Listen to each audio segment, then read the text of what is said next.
कांवड़ यात्रा के दौरान उत्तर प्रदेश सरकार ने एक ऐसा आदेश निकाला जिस पर विवाद खड़ा हो गया। आदेश में कहा गया कि जितने भी कांवड़ यात्रा रूट में जितने भी फल वाले, सब्जी वाले, ढाबे वाले हैं, उनको अपना नाम, पता, पहचान अपना सारा बताना होगा। हमारे साथ हैं डॉक्टर संजीव बालियान, पूर्व केंद्रीय मंत्री और मुजफ्फरनगर से सांसद रहे हैं। बालियान साहब, ये बताइए कि कांग्रेस पार्टी कह रही है कि अब तक आप लोग कहते थे कि क्या खाना है, अब कहाँ से खाना है ये भी आप लोग बता रहे हैं। हमने तो कहा ही नहीं कहीं। जो मुजफ्फरनगर पुलिस का आदेश है उसमें लिखा हुआ है कि जितने ढाबे हैं, जो होटल हैं, रेस्टोरेंट हैं, वो सब लोग मालिक का नाम और फ़ोन नंबर दें और जो कर्मचारी हैं उनका नाम और फ़ोन नंबर दें। और ये एहतियात के तौर पे है। 4-5 करोड़ कावड़िया गुजरेंगे। अभी परसों एक विवाद हुआ, बहुत बड़ा विवाद। कुछ कावड़िया एक ढाबे पे खाना खा रहे थे, उसी ढाबे पे प्याज और लहसुन का खाना था, उन्हें खिला दिया गया, झगड़ा शुरू हो गया। तो इस तरह के जब कावड़ यात्रा में आप जाते हैं, धार्मिक यात्रा है, ना प्याज, ना लहसुन, ना नॉन वेज, ये कुछ नहीं खा सकते। और अगर इस तरह के विवाद होते हैं तो एहतियात के तौर पे विवाद है। इसे धार्मिक धर्म के हर बात जो भी एहतियात के तौर पे की जाती है उसे धर्म में जोड़ दिया जाता है। तो ये धर्म में जोड़ना इसको गलत है धर्म से। नहीं, सवाल तब खड़ा हुआ जब तस्वीरें आई कि फल वाले ने भी लगाया हुआ है अपना अपना नाम, उसमें पहचान बताया हुआ है। फल वाले तो फल बेच रहा है, उसमें क्या है? पहली बात तो फल वालों के आदेश ही नहीं था। अच्छा। ये तो किसी ने मीडिया का सेंसेशन बनाने के लिए उस पर नाम रखा और लगा दिया ये ढाबा होटल। जबकि मैंने आज मांग की है, मैंने कहा जो अस्थाई बनते, कुछ तो स्थाई ढाबे और होटल हैं, मैंने कहा जहाँ वो अस्थाई हैं, बहुत से लोग वहाँ अस्थाई काम करें, उनकी वेरिफिकेशन भी होनी चाहिए। भाई ये सबसे बड़ी धार्मिक यात्रा है देश में। अगर कहीं भी कोई दुर्घटना घटना या किसी के मन में कोई गलत बात है वो वहाँ आ जाए तो पता तो होना चाहिए।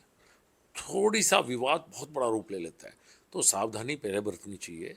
और ये बात देखिए कि वहाँ बहुत से ढाबे मेरे यहाँ से हैं, नाम है गंगा ढाबा, नाम है संगम भोजन लाल है, और वहाँ बनता है नॉन वेज। तो कम से कम पता हो, क्योंकि कावड़िया नॉन वेज नहीं खाएंगे, ना नॉन वेज वाले ढाबे या रेस्टोरेंट पे खाना खाएंगे। तो ये एहतियात के तौर पे बातें हैं। नहीं, लेकिन आपके खुद के पार्टी के नेता भी इसका विरोध कर रहे हैं। नकवी साहब ने कहा कि इससे कम्युनल टेंशन बढ़ेगा।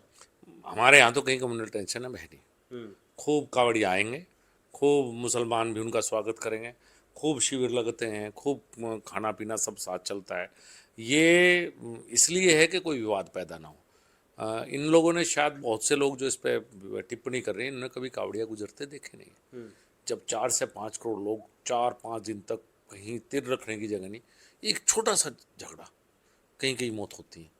तो ये भी तो जिम्मेदारी सरकार की है कि इस चीज़ को, व्यवस्था को पहले से ही बना कर रखे, कोई विवाद ना हो। लेकिन बालियान साहब, आखिरी सवाल ये बताइए कि अगर नाम पहचान बताने की जगह ये बताया जाए कि ये ढाबा में नॉनवेज है या वेज है, लहसुन प्याज का खाना बनता है या नहीं बनता, तो उससे भी काम हो जाता है। नहीं देखिए, बहुत सी बातें ऐसी है कि बनता है तो आपको पता लग जाता है नाम से। अब मैं बताया ना, जब गंगा ढाबे पे आप नॉन वेज बनाओ तो नाम से तो समस्या रहेगी। ढाबे के नाम पे तो, ढाबे के नाम तो अंदर कुछ है, बाहर लेबलिंग कुछ है, अंदर कुछ है। तो मकसद यही है, वो नहीं है। और सबकी इच्छा है इस देश में, ऐसा नहीं है कि मैं हिंदू की दुकान से सामान लूँगा, मुसलमान की, या मैं इस पर खाना खाऊंगा। ये तो अपनी स्वतंत्रता है, किसी ने मना थोड़ा किया है कि आप वहाँ मत खाना खाना। जिसकी इच्छा है वहाँ खाओ, जिसकी इच्छा है यहाँ खाओ। बहुत बहुत शुक्रिया। तो ये पहले से होता आया है और ये केवल ये आदेश इसलिए निकाला गया है ताकि कांवड़ियों में कोई भ्रम की स्थिति नहीं रहे, और इससे लॉ एंड ऑर्डर की जो कभी कभी स्थिति खराब हो जाती है वो खराब नहीं हो, इसलिए ये आदेश निकाला गया है। ये कहना है संजीव बालियान का। नई दिल्ली से प्रशांत, एनडीटीवी इंडिया।